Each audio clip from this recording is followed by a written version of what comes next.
Hello दोस्तों, आज हम स्टार्ट करेंगे ज्योमेट्री में रेखा गणित। इसके पहले हम आपको पढ़ा चुके हैं लाइन और एंगल, रेखा और कोण। अब ज्योमेट्री में हम देखेंगे त्रिभुज को।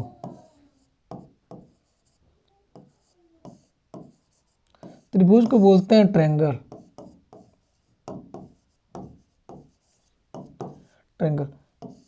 देखिए, ट्रायंगल में जिसमें होता है तीन भुजा हो, तीन भुजा से घिरा हुआ को ट्रायंगल कहते हैं। देखिए, हम मानते हैं ये ए बी और इसका सी नामकरण कर दिए। अब ये इसके पास तीन भुजा हो गया। पहला भुजा ए बी सी और सी ए। अब त्रिभुज के तीनों कोण का योग, देखिए त्रिभुज के तीनों अंतः कोणों का योग 180 अंश होता है। अब देखिए ये त्रिभुज कोण यहाँ पे ए दे दिए, इसके सामने वाला भुजा, देखिए ये कोण ए है, तो इसके जस्ट सामने वाला को भुजा को हम ए कहते हैं। बी कोण बी के सामने वाले भुजा को हम बी कहते हैं। ये कोण सी है, कोण सी के सामने वाले भुजा को हम सी कहते हैं। ठीक, अब देखिए हमने आपसे एक चीज़ और बोला। क्या बोला? कि त्रिभुज के अंतः कोणों का योग। देखिए पहला त्रिभुज के अंतः कोण का योग कितना होता है? 180 अंश होता है। देखिए कोण, अब अंतः कोण जो कोण के अंदर है, तो कोण के अंदर कोण ए धन कोण बी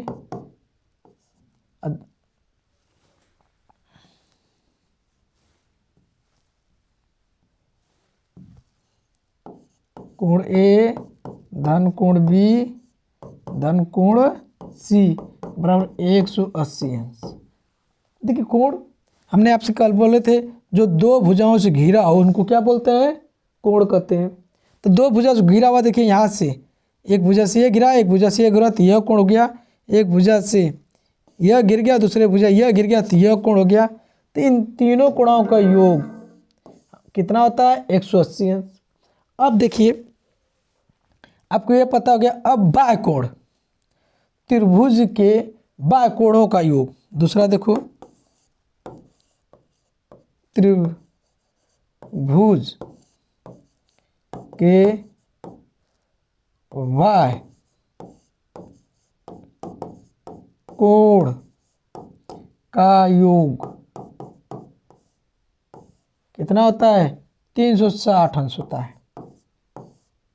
देखिएगा ध्यान से, बाह्य कोण क्या होता है? देखो ध्यान से, हम यहाँ पे जो ये रेखा देख रहे हो, इस रेखा को, एक रेखा को आगे भगाएंगे, या यहाँ पे ये त्रिभुज है, ये त्रिभुज की इस रेखा को आगे भगा दिए तो बाह्य कोण हमारा यह हो गया। यह त्रिभुज में हम देखिए अब यह रेखा को इधर भगा दिए तो ये मेरा बाह्य कोण हो गया। अब इस त्रिभुज में इस रेखा को इधर भगा दिए तो ये हमारा क्या हो गया? बाह्य कोण हो गया। ठीक, अब देखिए हम यहाँ पे अब यह चाहे हम इस रेखा को इधर भगा दिए, यह रेखा को दोनों तरफ भगा दें तो ये मिस्टेक होगा। एक रेखा को एक ही तरफ भगाना है, उसको दोनों तरफ नहीं भगाना है। तो जो बाहर बाहर बने हुए हैं इनको बाह्य कोण बोलते हैं। तो देखिए हमारा बाह्य कोण ये हो गया, बाह्य कोण ये हो गया, बाह्य कोण हो गया। इनका कोण 180 अंश होता है। चलिए हम आपको दिखाते हैं एक थे। देखिए यहीं पे अगर हमने एक त्रिभुज बना लिया, अब मानते हैं इसके अंदर का समबाहु त्रिभुज है जिसकी तीनों भुजाएं बराबर हो, और ये 60 अंश है, ये भी 60 अंश है, ये भी 60 अंश है। ठीक, अब देखोगे, नहीं थोड़ी सी और बड़ा बनाएं,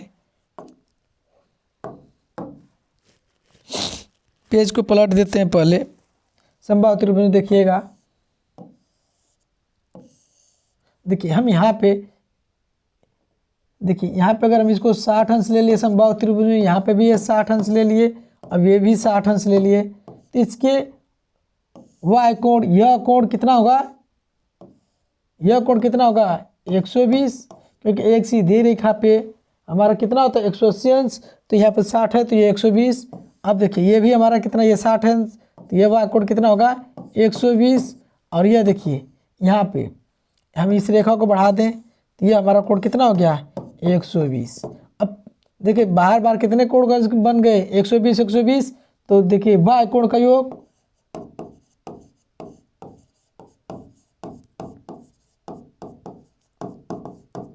योग कितना होता है हमें आपको बता दिए 120 और धन 120 तीन बार करोगे 3 से गुणा कर दिए तो कितना हो गया 360 अंश।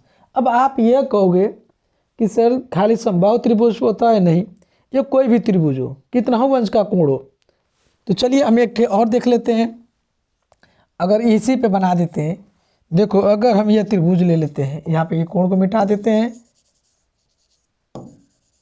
ठीक। अगर ये कोण हम ले लिए न्यूनतम कोण पे, अगर इसको हम 60 अंश 30 अंश ले लेते हैं और इसको हम 70 अंश ले लेते हैं और ये हमारा 40 अंश का हो, नहीं 70 30 100 ये 80 अंश का हो, तब यह कोण कितने अंश का होगा, वाई कोण ये हो गया 110 अंश, क्योंकि एक सीधी रेखा पे 180 अंश होता है, तो 180 अंश में से 70 घटाओ तो 110। ये देखो एक सीधी रेखा पर 180 तो ये 30 है, तो ये कितना हो गया 150 अंश। अब यह कितना हो गया ये 100 अंश।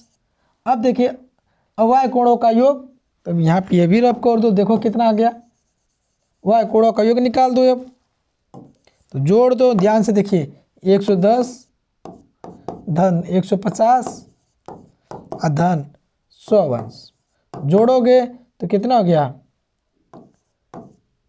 360 अंश, कितना हो गया 360 अंश। तो किसी भी त्रिभुज का वाई कोणों का योग अंत में कुछ भी दिया हो उसका योग 360 अंश होता है। आगे देखोगे, देखिए अब त्रिभुज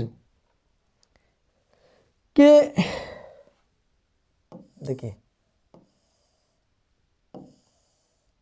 एक त्रिभुज है ए बी सी, अगर देखिए त्रिभुज में यह भुजा का संकेत होता है तीनों भुजाएं आपस में बराबर है, ठीक। तो त्रिभुज के जितने भुजा बराबर होंगे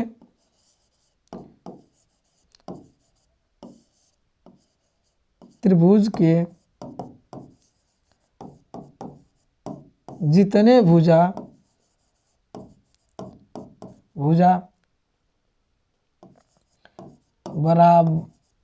बराबर होंगे, त्रिभुज के उतने ही कोण, त्रिभुज के उतने कोण बराबर होंगे, ठीक। अब देखिए यह त्रिभुज है, अगर ये तीनों कोण आपस में, तीनों भुजाएं बराबर हैं, ठीक, तीनों भुजाएं क्या हैं बराबर है, इसके मतलब ये बराबर का चिन्ह है, तो आपस के तीनों कोण बराबर होंगे। अब यह कोण समबाहु त्रिभुज है, देखिए तीनों भुजाएं बराबर है तो तीनों कोण बराबर हो गए। दूसरी चीज, जितने भुजा बराबर है उतने ही कोण बराबर है। देखिए एक त्रिभुज को हमने ऐसे बना दिया, अगर यहाँ से ये दोनों भुजाएं बराबर है, हमें इनका नाम भी दे देते ए बी सी। तो यह अब देखिए, अब यह दो कोण अगर बराबर हैं, दो कोण बराबर हैं,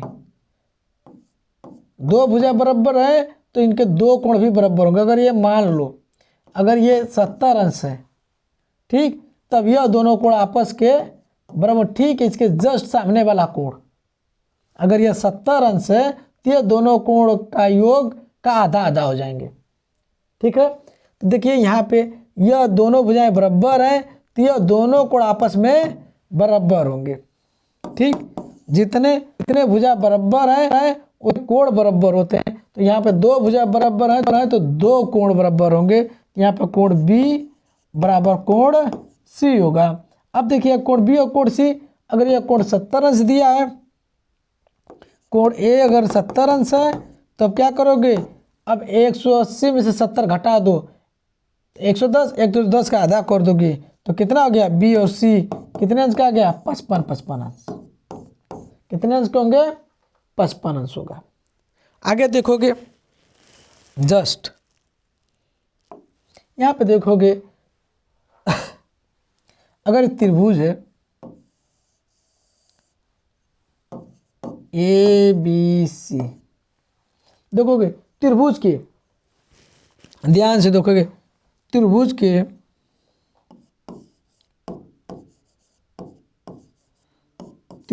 के दो भुजाओं का योग तीसरी भुजा से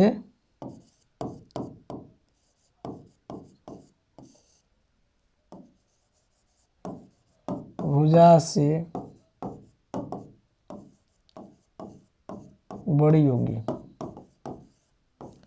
देखिए त्रिभुज के दो भुजाओं का योग तीसरी भुजा से बड़ी होगी। अब देखिए दो भुजा मान लेते हैं, अगर यह ए है, यह बी है और यह सी है, तो ए धन बी तीसरी भुजा सी से बराबर बड़ा हो गया, बी धन सी ए से बड़ा होगा और सी धन ए किससे बड़ा होगा, बी से बड़ा होगा। कोई दो भुजा को जोड़े, किसी दो भुजा को जोड़ें तो तीसरी भुजा से बड़ा होगा। ठीक, ये क्राइटेरिया है त्रिभुज का। दूसरी चीज आगे देखोगे,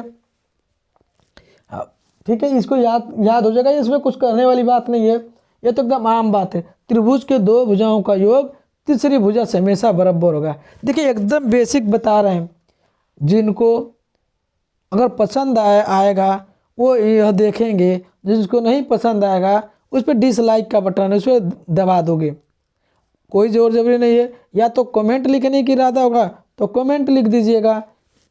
चलिए अब हम उनको बता रहे हैं जो एकदम जीरो लेवल से हैं, जो कभी ज्योमेट्री नहीं पढ़े हैं, जिनको हमेशा ज्योमेट्री से डर लगता है। तो देखिए यहाँ से यह भुजा और यह भुजा का योग इस भुजा से बड़ा होगा, बी और सी का योग बी से बड़ा होगा और सी और बी का योग ए से बड़ा होगा।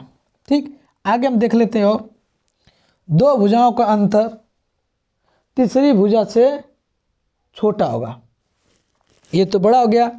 आगे देखोगे दो भुजाओं का अंतर, यहीं पे देखेंगे हम लोग। देखिए दो त्रिभुज में है, पहले हम रुक जाओ, ये त्रिभुज बना दिया, हम नाम दे दिया कोण ए बी सी। अब कह रहा है त्रिभुज के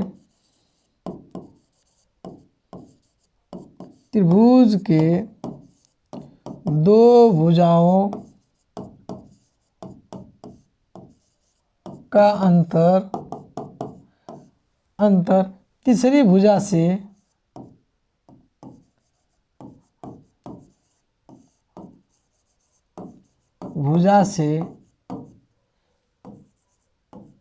छोटा होता है। चलिए अब इसको देख लेते हैं। मानते हैं ये ए है, यह बी है और यह सी है, तो देखिए ए ऋण B is less than C, B ऋण C is less than A और ए ऋण C is less than B. किसी दो भुजाओं का अंतर तीसरी भुजा से क्या होता है, छोटा होता है। तो एकदम स्वाभाविक बात है। चलो हम इस पे कुछ न्यूमेरिकल कर लेते हैं ताकि आपको भी समझ में आ जाए और आप जान भी जाओगे। देखिए आगे कह रहा है किसी त्रिभुज में ए बी तथा सी के संभव मान है।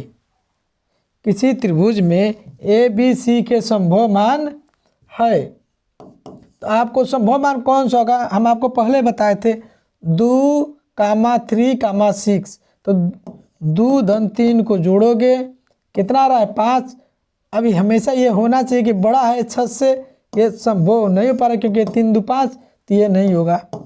दूसरा देखा 12 4 और 3, तो 12 4 जोड़ दो और इस भुजा से बड़ी होना चाहिए, तो ये नहीं हो पा रहा है, तो ये भी नहीं है। यहाँ पे देखोगे किसी दो को जोड़ दो, 2 धन 4, देखिए बड़ा है 5 से, सही। 4 और 2 और 5 जोड़ो, 2 धन 5, ये बड़ा है 4 से, इसका स्वाभाविक मान यह सही है। ये भी वाला देख लें, 5 धन 9, बड़ा है 3 से, नहीं, ये भी नहीं है। स्वाभाविक मान क्या है, सी है, 2 4 और 5। देखिए ऐसे सवाल पे हमेशा 2 4 प्रश्न आते हैं, एकदम स्वाभाविक, बड़े आसान है। आगे देखोगे इसी पे आधारित एक और प्रश्न है, यहाँ पे करा है, यदि किसी त्रिभुज की भुजाएं 7 सेमी 12 सेमी और यक्ष है, और यक्ष एक पूर्णांक है, तो यक्ष के संभाविक मानों की संख्या ज्ञात कीजिए। चलिए अभी हम आपको बताएं संभाविक मानों की संख्या ज्ञात कीजिए। तो हमने बताया कि दोनों का योग, दो भुजाओं का योग तीसरी भुजा से बड़ी होती है, ठीक, तीसरी भुजा से क्या होती है, बड़ी होती है। आगे, और दोनों का अंतर तीसरी भुजा से छोटी होती है। तब बस मान रख दो। अब यहाँ पे देखो 7 और 12 को जोड़ दो,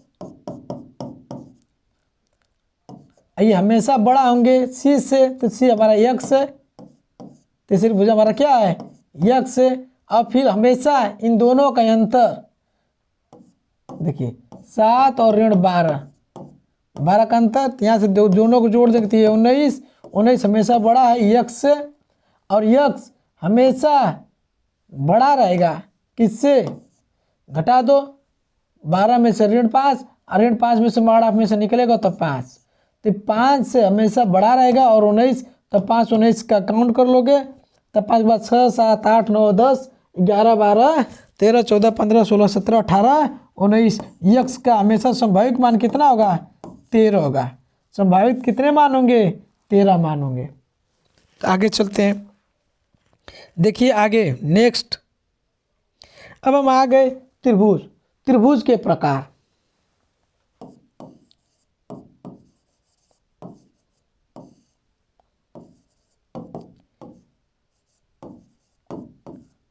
टाइप ऑफ ट्रायंगल,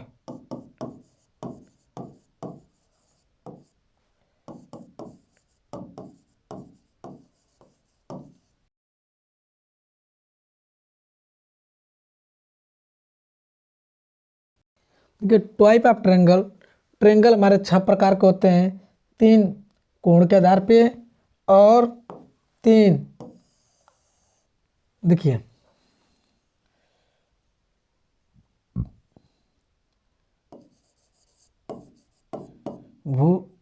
भुजाओं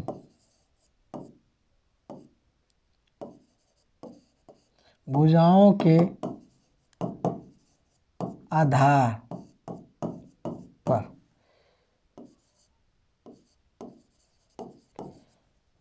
बेस्ड अपॉन साइड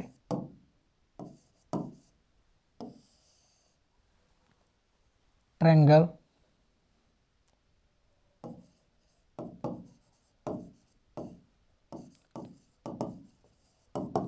और यहाँ पे है कोण के आधार पर।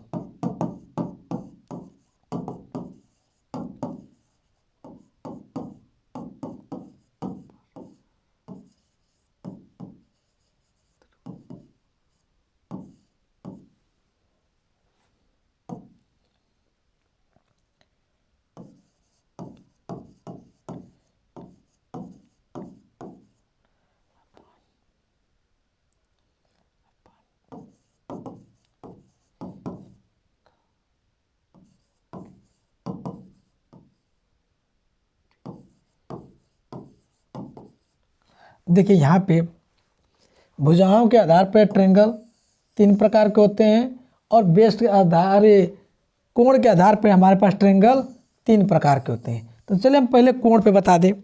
पहला आता है न्यून कोण,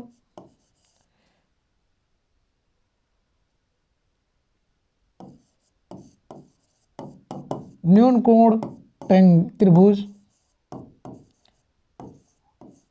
न्यून कोण त्रिभुज क्या होता है, जिसे बोलते हैं एक्यूट एंगल ट्रायंगल।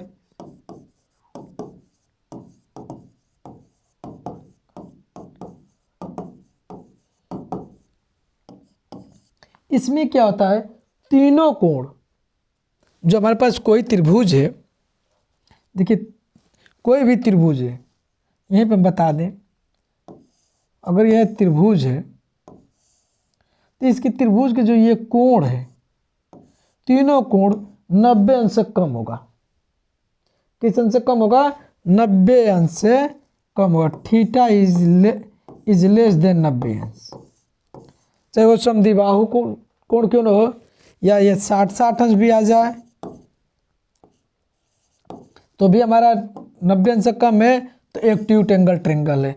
अगर यह कोण अगर ये 30 अंश हो जाए, ये 70 अंश हो जाए और ये 80 अंश हो जाए तो भी हमारा 90 अंश से कम है तो एक्यूट एंगल ट्रायंगल है। दूसरा आ जाए हमारा पास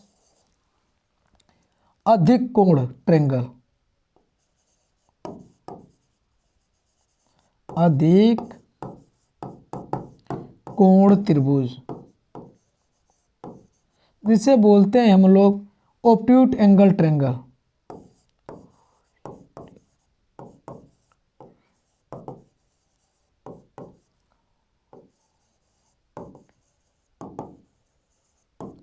इसका मतलब यह है, एक कोण जो एक कोण है हमारे 90 अंश से अधिक होंगे और 2 कोण कुछ भी हो। देखिए यहाँ पे ऑब्ट्यूट एंगल ट्रायंगल में एक सीधी रेखा खींच दिए, एक ऐसे खींच दिए, और हमेशा एक कोण जो है 90 अंश से अधिक हो तो 110 मान लेते हैं, 110 हो गया। यह कोण या तो यह कोण 30 अंश हो जाए, तब ये 140, यह 40 अंश हो जाए। ठीक, एक कोण जो हमारे कितना अंश का होगा, ये 90 अंश से अधिक हो, बाकी 2 कोण कितना हो, अंश का हो।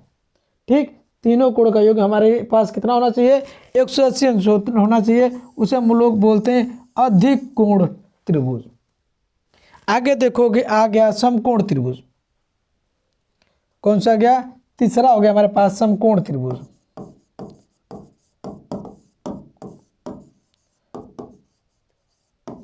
बोलते हैं राइट एंगल ट्रायंगल।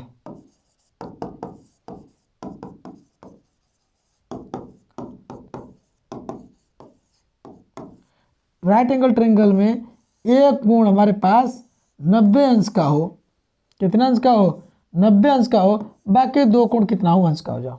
ठीक, इसमें एक अंश कितना अंश का होना चाहिए, एक कोण हमारे पास 90 अंश का होना चाहिए, बाकी 2 कोण कितना हो, अंश का हो। अब देखिए अगर ये दोनों भुजाएं बराबर हो जाए और यह कोण 90 अंश का हो तो ये समद्विबाहु त्रिभुज भी होगा। आगे चलते हैं अब भुजा के आधार पे। किसके आधार पे, भुजा के आधार पे। तो पहला भुजा के आधार पर पहला देखेंगे विषम बाहु त्रिभुज।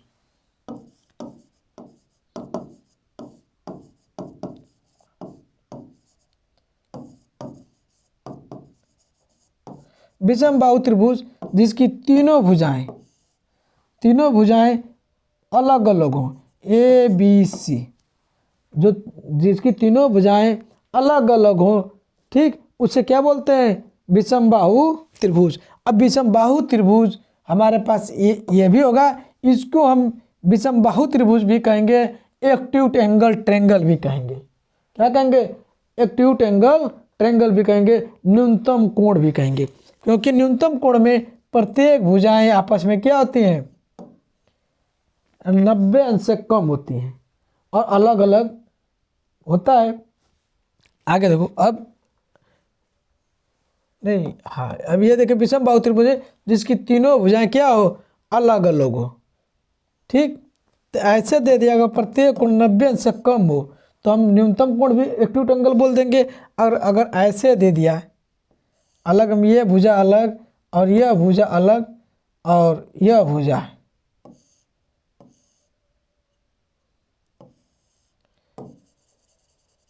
तब तो हमारे पास ये भी विषमबाहु त्रिभुज होगा, पर ये न्यूनतम कोण नहीं होगा, ये तो अधिकतम कोण हो गया। ठीक, तो हमारे न्यूनतम कोण का मतलब अलग अलग भुजा दिया हो उसे विषमबाहु त्रिभुज कहेंगे। दूसरा आ गया समद्विबाहु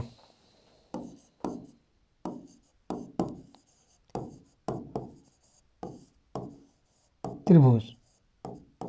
समद्विबाहु त्रिभुज में देखिए यहाँ पे समद्विबाहु त्रिभुज में जिसकी दो भुजाएं आपस में बराबर हो और तीसरी भुजा बराबर न हो। देखिए यह दो भुजाएं आपस में बराबर हो। ठीक, जब दो भुजा आपस में बराबर होंगे तो दो कोण भी बराबर होंगे, जिसको समद्विबाहु त्रिभुज को कहते हैं। तो यह दो कोण आपस में क्या हो जाएंगे, बराबर। जब दो भुजाएं आपस में बराबर होंगी तो जस्ट इसके बीच का जो कोण बनेगा, तो इस कोण के जो नीचे वाले जो दोनों कोण बनते हैं, यह दोनों कोण इस कोण के आधे आधे के बराबर हो जाएंगे। आधे नहीं, यह कोण आपस में आधे हो जाएंगे। दो, इस कोण का मतलब अगर यह कोण 50 अंश का है तो यह कोण 100, अरे 110 अंश का, अरे कितना हो गया, ये 50 अंश का दिया है तो ये हो गया 130। 130 का आधा कर दोगे तो 65 अंश के हो जाएंगे। कितने अंश के हो जाएंगे, 65 अंश के हो जाएंगे, अगर यहाँ पे ये 50 अंश का दिया है तब। ठीक है, तो समद्विबाहु त्रिभुज में आपस की दो भुजाएं बराबर होती हैं। ठीक, और नीचे का कोण बराबर होते हैं। आगे देखोगे, तीसरा हो गया हमारे पास समबाहु त्रिभुज।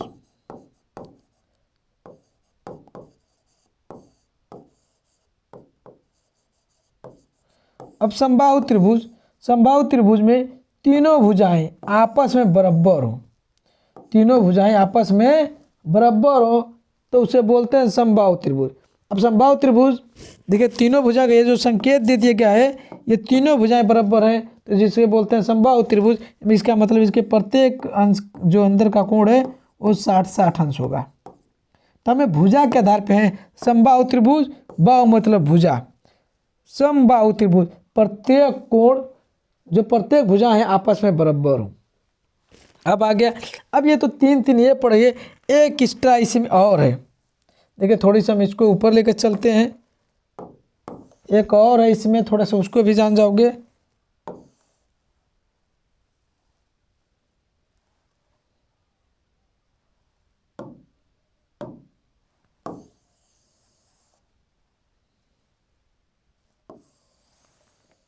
देखोगे एक और है, यहाँ पे देख लोगे, इसी को समद्विबाहु समकोण त्रिभुज। कौन सा, समद्विबाहु समकोण त्रिभुज।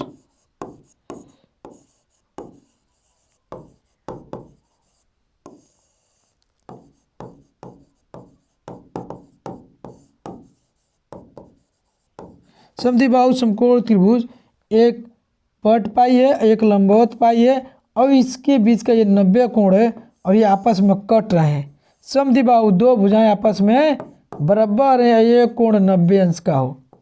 ठीक, तो इसको बोलते हैं समद्विबाहु समकोण त्रिभुज। ठीक, यह कोण 90 अंश का है। अब हम मिलेंगे नेक्स्ट वीडियो में।